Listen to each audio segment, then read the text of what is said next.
Hello, आवाज़ आ रही है सबको भैया? जी जी जी। चलिए, बहुत बहुत धन्यवाद कहता हूँ। माहौली की पावन भूमि को प्रणाम करता हूँ और आयोजक मंडल को प्रणाम करता हूँ। जो भी हमारे साथ अध्यक्ष जी आए, मुख्य अतिथि जी आए हुए हैं, विशिष्ट अतिथि जी हैं, उनको प्रणाम कहता हूँ। और इसके बाद जो सबसे ज़्यादा विशेष प्रणाम कहता हूँ आप सबको कहता हूँ, क्योंकि ये लोग अपना अपना पढ़ के अब बैठे हैं आराम से। आप ही लोग हैं जो हमको हिट करेंगे, तो इसलिए आप लोगों को बहुत विशेष प्रणाम है भाई सबको। एक चीज़ और, जब मन करे तो ताली बजा दिया करिए, अच्छा लग जाए तो ताली बजा देना, और नहीं भी अच्छा लगे तब भी बजा देना। यार कोई घाट थोड़े जाओगे हमारे लिए। तो एक बार जरा जोरदार ताली बजाइए, हमको शुरू करो। अपने बारे में कहना है, आपके बारे में कहना है, जो हमारी रवायत है उसके बारे में कहना है कि न तो ये हिंदुवानी है न ही ये मुसलमानी है, न तो ये हिंदुवानी है न ही ये मुसलमानी है, मगर ईमान सच कहता हूँ मेरा खानदानी है। न तो ये हिंदुवानी है न ही ये मुसलमानी है, मगर ईमान सच कहता हूँ मेरा खानदानी है। बराबर हैं मेरी नजरों में अशफाक और बिस्मिल, हर एक कतरा लहू का मेरे बस हिंदुस्तानी है। अच्छा, अब जरा सा एक बार पर्ची देख लें तो आप लोगों को नाम पढ़ना, फिर पर्ची और कोई मतलब नहीं है। काहे कि भाई माहौल बनाने पड़ेगा। मान लो जिसका नाम नहीं पढ़ेंगे वो ताली नहीं बजाएगा तो फिर मामला खराब जाएगा। तो मैं भाई धीरे धीरे ना बजाओ, एक बार ताली बजाओ तो मन से बजाओ फिर, क्योंकि जब आप मन से ताली बजा देते हो तो जो भूला रहता है वो याद आ जाता है, और जब आप ताली नहीं बजाते हो तो जो याद रहता है वो भी सब भूल जाता है। तो ताली बजाइए, मन से बजाइए। मैं बहुत बहुत धन्यवाद कहता हूँ विवेक गुप्ता, प्रिंस त्रिवेदी, राजा राम वर्मा जी का, जो कि डॉक्टर साहब के यहाँ ही एम्प्लॉय हैं, और जो लोग बहुत मन से योगदान किए हैं। इसके अलावा मैं धन्यवाद कहता हूँ डॉक्टर प्रेम शंकर गुप्ता जी का, डॉक्टर सतीश चंद्र जी का, राजकुमार तिवारी भैया का, अमित गुप्ता जी का, श्रीमती संतोष गुप्ता जी का, उमा गुप्ता जी का, और जो सुरक्षा में यहाँ है जेके मिश्रा पीआईडी के जवान हैं, उनका मैं बहुत बहुत धन्यवाद कहता हूँ। मैं धन्यवाद कहना चाहता हूँ भैया हमारे पत्रकार संजीव पांडे जी बैठे हुए हैं और शिवचंद्र त्रिवेदी जी बैठे हुए हैं। मैं बहुत बहुत धन्यवाद कहता हूँ आप लोगों को।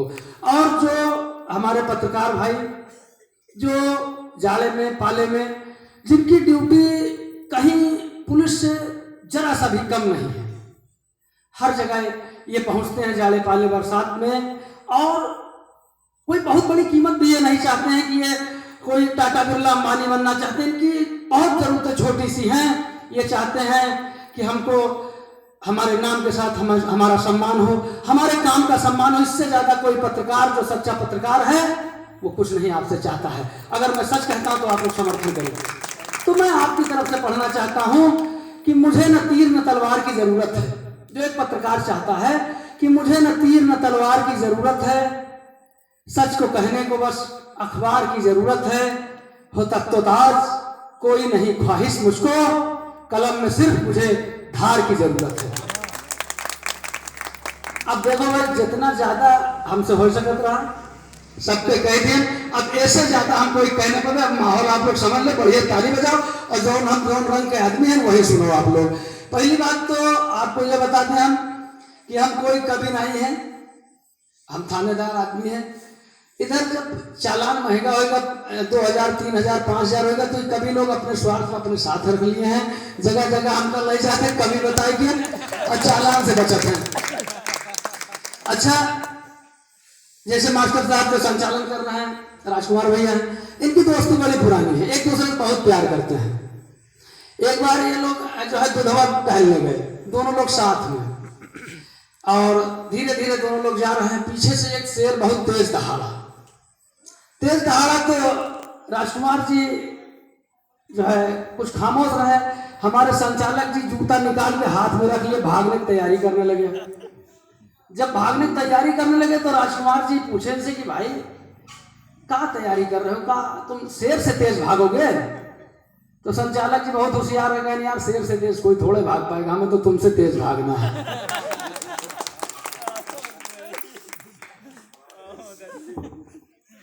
चलिए, बड़ा अच्छा लगा।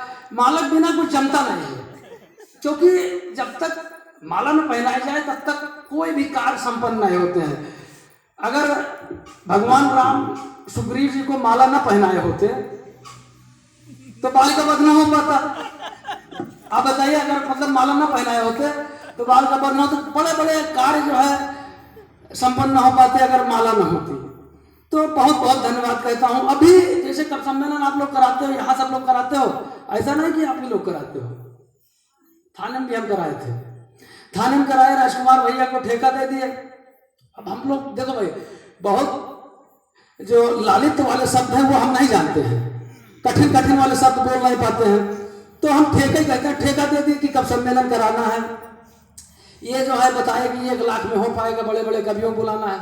हम कहें ठीक है दादा, जो है रामलीला का समय है, आप बुला लो जो हम कभी आवत हैं, और जैसे हो सके सबका निपटावा चाहिए। ये कभी सब बुला लिए, कोई 15,000, कोई 20,000, कोई 25,000। पूरी रात धुआंधार थाने में कब सम्मेलन हुआ, सवेरा हुआ।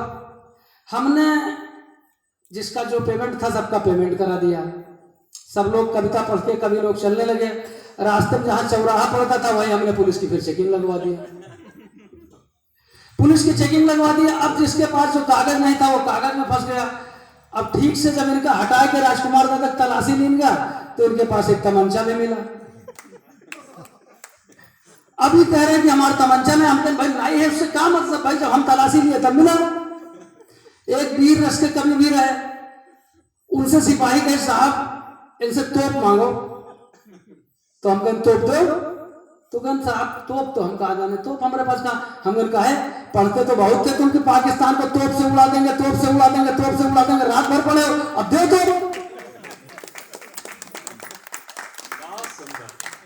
हम कह दे तो भाई, तो रात भर तो तुम कह रहे थे, रात भर तो तोप चलाए तुम। तो फिर जैसा जो सिस्टम बना, हमारा इनका सब तय हो गया, जो ये लिए थे सब वापस कर दिए। तभी से हमारी इनकी दोस्ती है। जैसे हमारी इनकी मोहब्बत की दोस्ती है, ऐसे हम चाहते भगवान से सबकी दोस्ती बनी रहे। चलने लगे, राजकुमार दादा पूछने लगे कि भैया जो है कोतवाल साहब बाकी तो ठीक है, आप पैसा दियो ले लियो, सारा कुछ ठीक किया, लेकिन एक बात बताओ खाली कि अगर आपका पैसा वापस ही ले लेना था तो दिए काहे?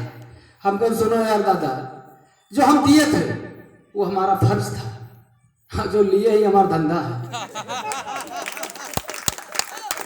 तो चलिए अब शुरुआत करता हूँ कविता की कि 10वीं में 10वीं बार फेल होने पर, 10वीं में 10वीं बार फेल होने पर मेरे पिताजी ने कहा कि नालायक तुझे शर्म नहीं आई है? पड़ोस के शर्मा जी की लड़की को देख, पूरे शहर में फर्स्ट आई है। मैंने कहा बापू तुम्हारी बात मान मान के ही तो सारे खेल हुए हैं, शर्मा जी की लड़की को क्या देखूं?